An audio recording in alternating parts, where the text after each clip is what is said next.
Alright, what's up YouTube? I've been meaning to do this video for at least a year now. Okay, it just crossed my mind when I did all these welterweight videos the last few days since the Keith Thurman Danny Garcia fight. And the reason why, listen, I'm not trying to make it seem as if I was Maidana's biggest supporter or anything like that. I did think he was going to lose to Broner. I did think he was going to lose to Floyd as well. Without it being too much of a problem for Floyd. But I wanted to do a video because, I know this is not going to get a lot of views or anything like that. A lot of people might not even check it out, but I feel that Marcos Maidana was boxing's most improved fighter at that time when he beat Broner and fought Floyd. I literally thought he was boxing's most improved fighter. You're talking about a guy that didn't even have a jab at all. Like, the dude had literally no skills. It was all brawling. For him to come up, I would have never thought. I think the first time I might have seen him fight is when he fought Victor Ortiz.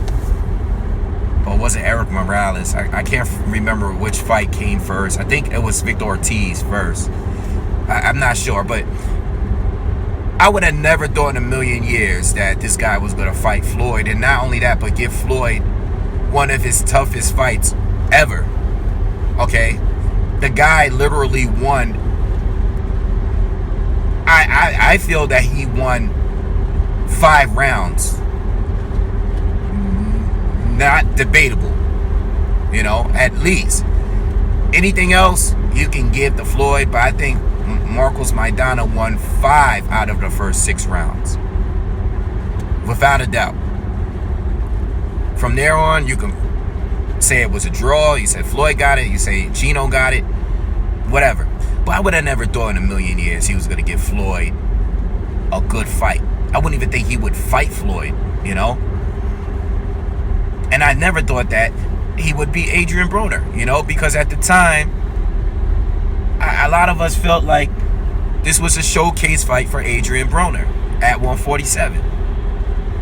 No one really thought that Chino had a shot, I mean, the Broner haters will come on here now and talk. But, Broner was very disliked at that time. And everybody came out. It's like, yeah, Broner this, he sucks, you overrated him. Not really. He was the favorite to win, But let's talk. When he linked up with Robert Garcia, that was one of the best things that ever happened to any fighter in this era. Devin Alexander was one of the worst fights I've ever seen. He lost to Devin, and I think after that fight, it's when he improved. Okay, he started working on his jab and started using angles, and he got better with every fight. Because before that, listen, Chino gave us, I think he's very unappreciated. He gave us a great fight with Victor Ortiz. All right, he was the first to really break Victor Ortiz. He made Victor Ortiz quit. He fought Eric Morales, an older version of Eric Morales, but it was still a good fight. It was a good fight. He fought Amir Khan. Khan had him down early. Khan seemed to be dominated early like he does in almost all of his fights. And then Chino came back. And it was a very close fight. It was close. I mean, I still think Khan won, but Khan pretty much escaped. It looked like Khan barely came out of it. Some of those rounds, some of those middle rounds were very, very close. And he was getting pummeled in some of those rounds, And then when he improved, and Devin Alexander, I don't even want to talk about that fight, but that fight was a pretty much punch, hold for 12 rounds. Chino didn't win one round. I don't even think he landed a punch. like 3 punches in that fight. That's one of the worst performances. I don't know what happened in that fight. But I think he's very unappreciated, man. And I'm pissed off because he left the game when he was one of the top fighters in a crowded division. There was so many fights I wanted to see. There were so many talks of a Pacquiao fight, a Amir Khan rematch. You know, Keith Thurman.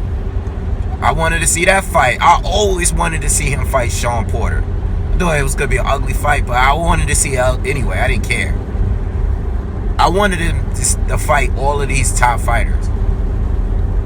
You know? And I thought he had a chance against many of them. You know?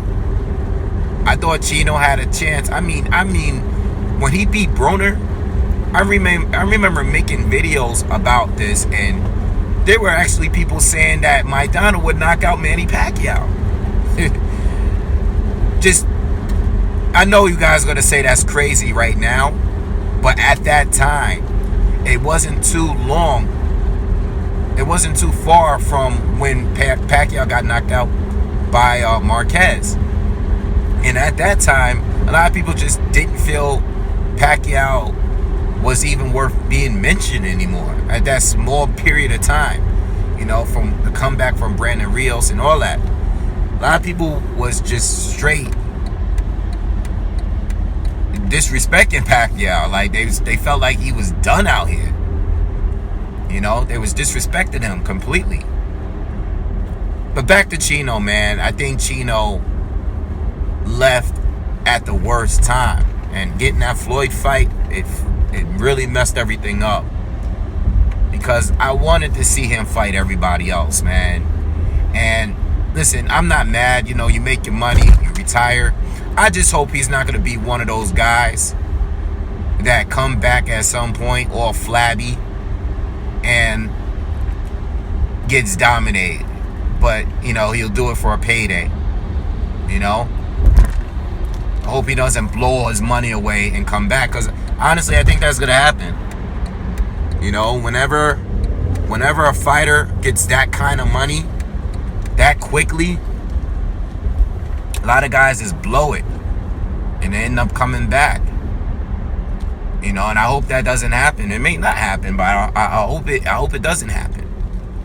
You know, I heard something like, maybe, I don't know if it was last year or maybe a little longer, but he was going to come back and go to fight at 154. And I was like, man, there you go.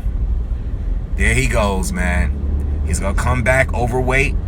He's probably not even going to make weight at 154. And he's going to get dominated by these guys at 154.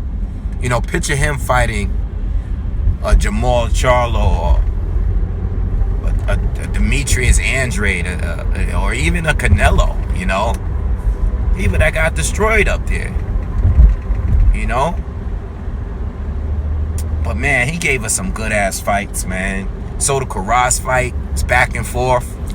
This is when he first started working on his jab. And he fought Josecito Lopez, which is also a good ass fight. You know, he gave us some good fights, man. Like, I wish that guy was still around. You know, I think he let it go too quickly. But when you don't got the hunger, I mean, I get it. You know, because what I wouldn't want is for him to be making millions. And we were just talking about that with Thurman and you know, Garcia and all these guys, how they're so hungry and they want to fight the best, so they make the money, and then they don't feel the same, you know. And I think that happened to Chino, and it's unfortunate because I felt like Chino retired when he was just getting warmed up. You feel me? So, I don't know. I just wanted to make a quick video. Let me know what you guys think. You know, if he comes back, come back as a welterweight. That's the only way I would take him seriously, if he were to come back as a welterweight, because that means, you know, he's actually training and fighting and trying to get back in good weight. He's probably like 190 pounds. The last time I seen him, he was chubby. He was out here looking like Ricky Hatton, you know. So, you know, I hope he comes back. But if he does come back, it gotta be within the next year or so, because he can't go too long without fighting. And if he comes back, he gotta get back with Robert Garcia, you know. Anyway, I don't want to make a long video. I just wanted to get that out there because I wanted to talk about him for a while. I'm still kind of salty that he left, you know. All right, make sure you guys hit subscribe. Peace.